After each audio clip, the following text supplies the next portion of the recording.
Obrigado, Djanira. Isso mesmo, ao vivo aqui direto da capital paulista. Inclusive, Dija, estamos com saudade de você, viu, aqui em São Paulo. Bom dia para você de todo o Brasil. Agora são 9 horas e 25 minutos, hora de ficar bem informado na TV Canção Nova. Nesta edição, você vai ver juros do cheque especial caem. Juros do cheque especial caem e hoje também é Natal para os ortodoxos. E o Papa enviou mensagem de saudação a todos eles. De Londres, a repercussão da morte do líder iraniano no Reino Unido. Estas e outras notícias você confere a partir de agora.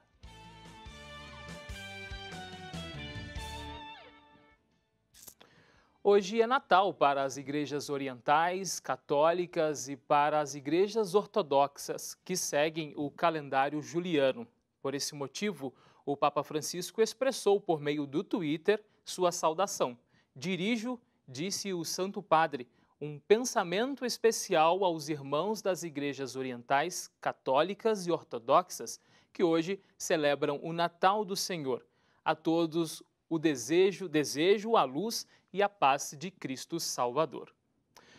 Após as festas natalinas, o Papa Francisco retomou as missas matutinas na Casa Santa Marta e recordou que a vida cristã é permanecer em Deus, seguindo o Espírito Santo e não o espírito do mundo. Baseando-se na liturgia de hoje, extraída da primeira carta de São João, o Papa Francisco disse que a vida cristã é permanecer em Deus, seguindo o Espírito Santo e não o espírito do mundo, que leva à corrupção, à não distinção do bem e do mal. Ele considerou que um homem pode até nascer em uma cidade pecaminosa, ateia, mas se o coração permanece em Deus, traz a salvação. Jesus, na última ceia, recordou o Papa, não pediu a Deus para tirar os discípulos do mundo, pois a vida cristã está no mundo, mas de proteger do espírito do mundo. Francisco deu, enfim, um conselho, de todos os dias tirar um tempo antes de dormir ou ao meio-dia e se perguntar: o que passou no meu coração hoje? O que tive vontade de fazer? Qual o espírito que move o meu coração? O Espírito Santo me leva ao encontro com o Senhor e o espírito do mundo me distancia dele. Durante o ano de 2019, igrejas e símbolos cristãos foram deliberadamente atacados na Europa. O Instituto Gatestone fez um levantamento que mostra que cerca de 3.000 igrejas, escolas, cemitérios e monumentos cristãos sofreram atos de vandalismo. Foram saqueados, destruídos e profanados na Europa. É um número recorde no que diz respeito ao sacrilégio anticristão no velho continente. A violência contra lugares cristãos acontece com maior frequência na França, na Alemanha, na Bélgica, Grã-Bretanha, Dinamarca, Irlanda, Itália e Espanha. Em entrevista, Dom Dominique Rey, bispo de Fréjus-Toulon, na França, afirmou que, abre aspas, no passado, mesmo se alguém não era cristão, a expressão do sagrado era respeitada. Estamos enfrentando uma séria ameaça à expressão de liberdade religiosa. O secularismo não precisa ser a rejeição do religioso, mas um princípio de neutralidade que dá a todos a liberdade de expressar sua fé. Fecha aspas. A seguir, direto de Londres, as últimas informações sobre o Brexit. E vamos saber ainda o que é notícia nos principais jornais internacionais. A gente vai por intervalo com imagens ao vivo da capital paulista, céu azul em São Paulo. A mínima hoje é de 20 graus e a máxima de 32 graus.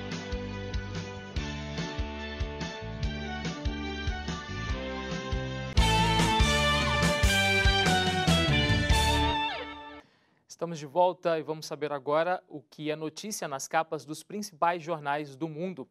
O The New York Times destaca que o Ayatollah Khamenei quer selar represália pelo assassinato do principal general iraniano. O líder supremo do Irã quer que qualquer retaliação seja realizada abertamente pelas forças do país. O espanhol El País destaca a morte de 35 pessoas e pelo menos 48 feridas durante o funeral do general iraniano Qasem Soleimani.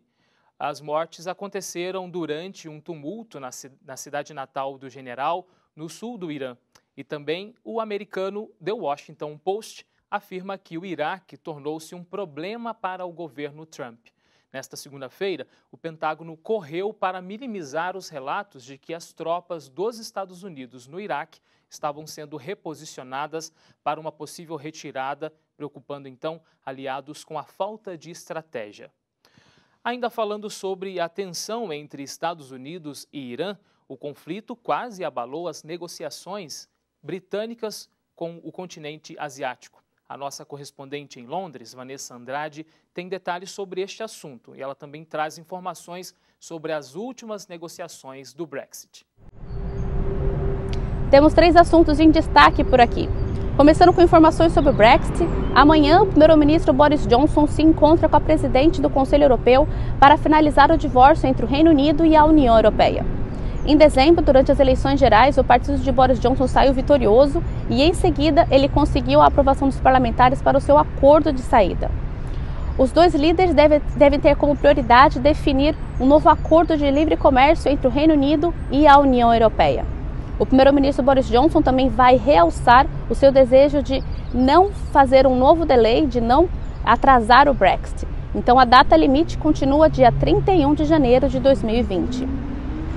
O conflito entre os Estados Unidos e o Irã também quase abalou as negociações britânicas com o continente asiático.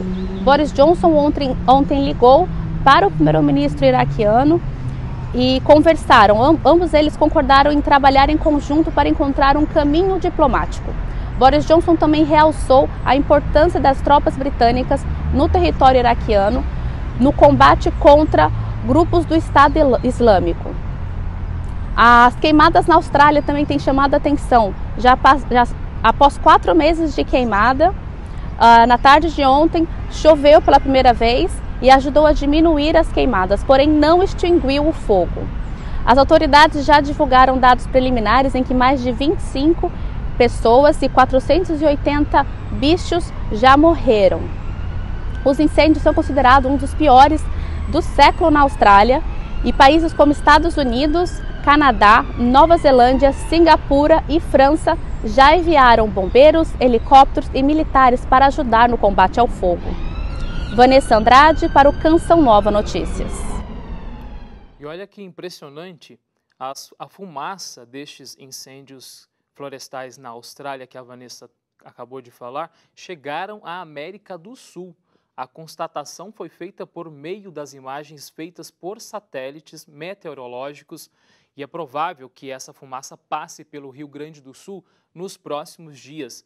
Mas isto não afeta a previsão de chuva e nem de temperatura. Se a nebulosidade permitir, os gaúchos devem ver um pôr do sol mais avermelhado. Confira agora a previsão do tempo para esta terça-feira. No sul, terça-feira com tempo estável no Rio Grande do Sul e ocorrem pancadas de chuva a qualquer momento. A previsão é de sol e calor em todos os estados do Sudeste. Chove entre a tarde e a noite de forma rápida e isolada. No Centro-Oeste, o tempo permanece instável em boa parte do Mato Grosso do Sul. Na divisa do Mato Grosso com Goiás e demais áreas da região, o sol brilha forte, mas o dia termina com chuva. No norte, chuva intensa no Tocantins e no Pará. Para as demais áreas, dia ensolarado com pancadas de chuva à tarde. Em Roraima, tempo firme. O tempo continua com sol entre o leste da Bahia e a Paraíba. As demais regiões do Nordeste terão aberturas de sol, mas ocorrem pancadas de chuva. Agora sobre as chuvas na Indonésia. Sobe o número de mortos nas inundações que vêm atingindo o país nestes primeiros dias de 2020.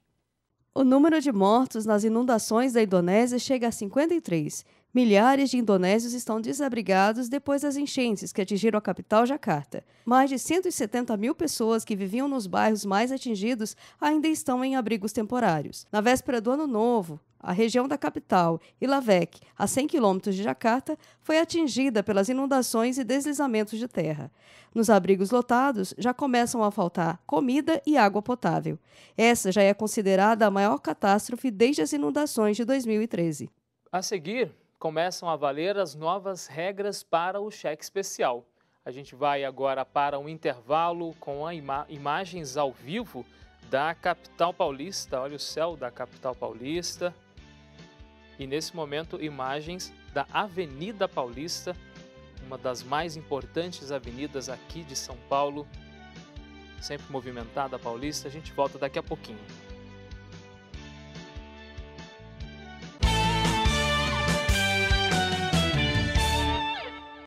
De volta com o Canção Nova Notícias, edição da manhã.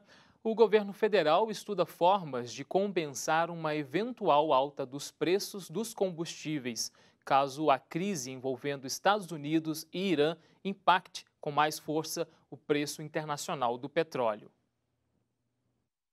O presidente Jair Bolsonaro disse que acredita nessa estabilização dos preços depois da alta registrada nas bombas de combustíveis. Tudo isso depois do ataque dos Estados Unidos no Iraque, que matou o general iraniano Qassem Soleimani. Segundo o próprio presidente, os preços caíram depois da alta inicial e o impacto no mercado de petróleo não foi grande. Na manhã de hoje, os contratos futuros operavam em alta de mais de 1% e o barril de petróleo chegou a $70. Bolsonaro acompanhou de perto algumas reuniões do governo para tratar justamente de eventuais impactos na crise sobre o preço de combustíveis no Brasil. Ele disse ainda que não trabalha com a possibilidade de tabelar os preços de combustíveis com o argumento de que políticas semelhantes não deram certo no passado. De Brasília, Felipe Barcelos para o Canção Nova Notícias. Começaram a valer nesta segunda-feira as novas regras para o cheque especial. O Banco Central determinou que os bancos não podem cobrar juros acima de 8% ao mês. Antes, o valor chegava a 12%, em média, mas mais de 300% ao ano. Uma outra mudança é que os bancos podem cobrar uma tarifa de até 25% ao mês de quem tem limite de cheque especial acima de R$ 500. Para os correntistas antigos, as regras de tarifa só vão valer daqui a 6 meses. Cada banco decide se vai cobrar ou não e cabe ao cliente decidir se quer o limite acima dos R$ 500. Então, se você abriu uma conta nesta segunda-feira, é bom ficar atento ao contrato, porque os bancos já podem cobrar a tarifa adicional. O microempreendedor individual brasileiro já pode fazer sua declaração anual de faturamento. O documento funciona como comprovante de imposto de renda da empresa. As informações com Fernanda Ribeiro. Essa é uma obrigatoriedade para o microempreendedor, pode ser feito online e tem prazo definido até 31 de maio. A Simone Moura, analista sênior do Sebrae, já está aqui com a gente, vai explicar um pouco melhor de que maneira a declaração pode ser feita. Simone, bom dia. Bom dia. O empresário ele acessa o portal do empreendedor, que é o www.portaldoempreendedor.gov.br, e ele vai informar qual foi o faturamento que a empresa oferiu no ano anterior. Então, ou seja, 2019, quanto que ele faturou. Ele acessa o portal e faz essa informação, e coloca essa informação. Por que isso é uma obrigatoriedade? É uma obrigatoriedade porque o MEI, para ser microempreendedor individual, existe um limite de faturamento de até R$ 81 mil por ano. E o governo ele quer saber se essa empresa continua como MEI, se ela já ultrapassou esse valor de faturamento. Então ele tem que informar, acessar o portal e informar quanto de fato ele faturou. E existe uma multa para quem fizer aí fora do prazo, né? Sim, existe uma multa. O empresário ele consegue fazer fora do prazo, o prazo até 31 de maio. Se ele faz fora do prazo, ele paga uma multa de aproximadamente R$ 25. E os MEIs podem fazer todos eles, mesmo que abriu a empresa em dezembro do ano passado. Exatamente, é uma dúvida, uma questão importante de ser falada. Então, independente do mês que o empresário abriu a empresa em 2019, ele vai ter que informar o quanto ele faturou. Então, por exemplo, abriu em dezembro de 2019, ele tem a obrigatoriedade de fazer a declaração nesse prazo que nós já falamos, né, até 31 de maio. Ah, mas eu não tive faturamento nenhum. Mesmo não tendo faturamento, é importante que é uma obrigatoriedade, ele vai ter que informar, fazer a declaração. Ok, Simone, obrigada pela entrevista, um bom dia para você. Informações relevantes aí para quem precisa fazer a sua declaração. Fernanda Ribeiro, para o Canção Nova Notícias, edição da manhã.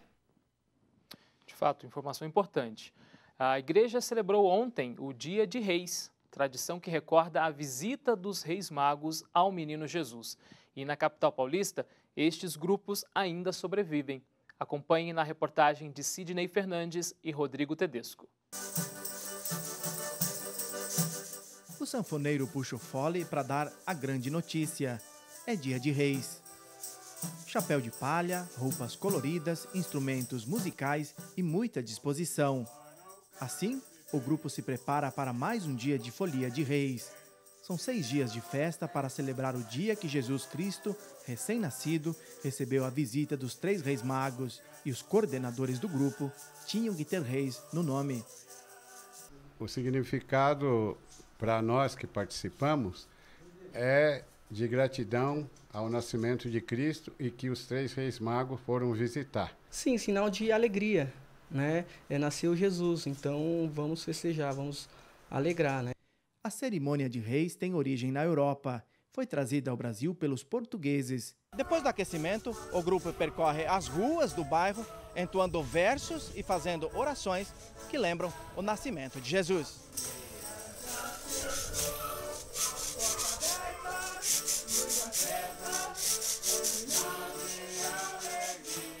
A visita é na casa de Dona Lázara. Era a tradição dos meus pais, antes de falecer, porque a gente morava no interior de Minas e eles sempre recebiam a folia de Reis. Para mim traz muita alegria, uma felicidade imensa, talvez inexplicável. A gratidão pela presença vem em forma de doações. Levar na igreja, para a comunidade, lá a comunidade divide, né? Faz a cesta para entregar para as pessoas. Nos finais de semana, eles vão durante o dia, mas como muita gente trabalha, as visitas costumam ser à noite.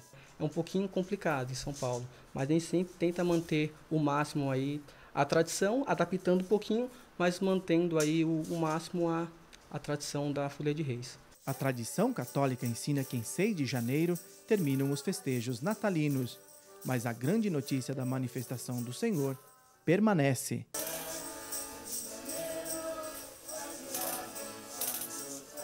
Iniciativa bacana, né? É bom perceber que culturas antigas, né, ainda permanecem em cidades tão grandes como São Paulo.